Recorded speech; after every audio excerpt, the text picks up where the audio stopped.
بسم اللہ الرحمن الرحیم۔ السلام علیکم ورحمۃ اللہ وبرکاتہ۔ آپ سب کو میرے چینل پر خوش آمدید۔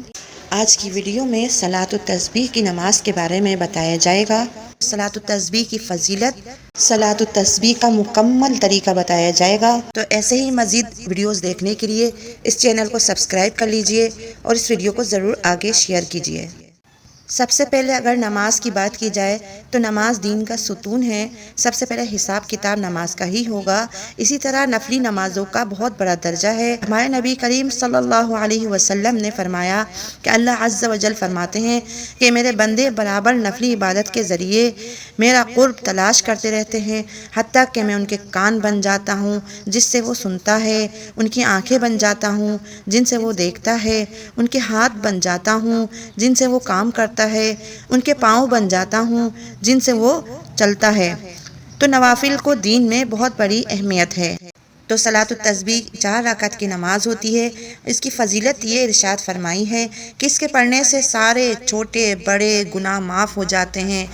اس نماز میں اللہ کی تسبیح کثرت سے بیان کی جاتی ہے، اس لیے اس نماز کو صلاۃ التسبیح کہا جاتا ہے۔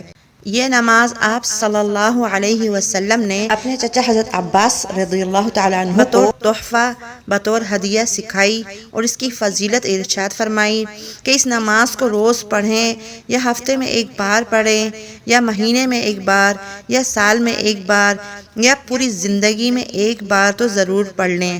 اس کے پڑھنے کا فائدہ یہ ہے کہ اللہ تعالیٰ ان کے گناہ معاف فرما دیں گے، چاہے وہ گناہ پہلے کے ہوں یا اگلے گناہ ہوں، یا پرانے گناہ ہوں یا نئے گناہ ہوں، یا وہ گناہ جو جان بوجھ کر کیے گئے ہوں یا بھول کر ہو چکے ہوں، یا چھپ کر کیے گئے ہوں، یا سب کے سامنے گناہ کیے ہوں، یہ سارے کے سارے گناہ معاف ہو جاتے ہیں اس عمل سے۔ صلاۃ التسبیح نفل نماز ہے اور یہ 4 رکعت پر مشتمل ہے۔ تو یہ اس کا طریقہ یہ ہے پڑھنے کا کہ سب سے پہلے جب نیت کریں گے، اس کے بعد اللہ اکبر کہہ کر ثنا پڑھی جائے گی۔ تو ثنا کے بعد 15 بار اس تسبیح کو پڑھنا ہے۔ اس کے بعد جو ہے تعوذ تسمیہ اور پھر سورہ فاتحہ پڑھیں گے، پھر اس کے بعد کوئی ایک سورت ملائیں گے، پھر اس کے فوراً بعد 10 بار پھر یہ کلمات پڑھیں گے، سبحان اللہ والحمد للہ ولا الہ الا اللہ واللہ اکبر۔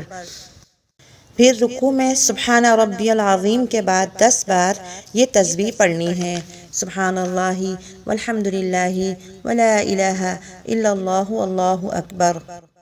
پھر قومے میں سمع اللہ لمن حمدہ ربنا لک الحمد کے بعد 10 بار 10 مرتبہ اس تسبیح کو پڑھنا ہے، سبحان اللہ والحمد للہ ولا الہ الا اللہ واللہ اکبر، یہ پڑھیں گے۔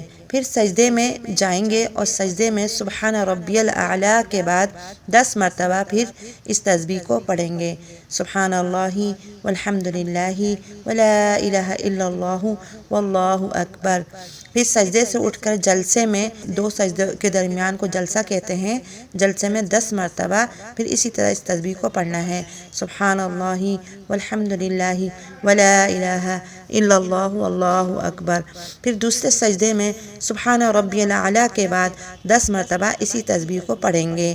پھر دوسرے سجدے سے اللہ اکبر کہہ کر کھڑے ہو جائیں گے، تو یہ 1 رکعت ہو گئی ہے۔ تو کل ملا کر 1 رکعت میں 75 مرتبہ یہ تسبیح پڑھی جائے گی۔ دوسری رکعت کے لیے یہ تسبیح اسی طرح دہرائی جائے گی۔ تو دوسری رکعت کے لیے جب اللہ اکبر کہہ کر ہاتھوں کو باندھیں گے تو اس تسبیح کو 15 بار پڑھنا ہے، اور اس کے بعد جو ہے سورہ فاتحہ پڑھیں گے، تو کوئی سورت ملائیں گے، پھر اس کے بعد 10 بار اس تسبیح کو پڑھنا ہے۔ اسی طرح ہم نے 4 رکعتیں مکمل کرنی ہیں۔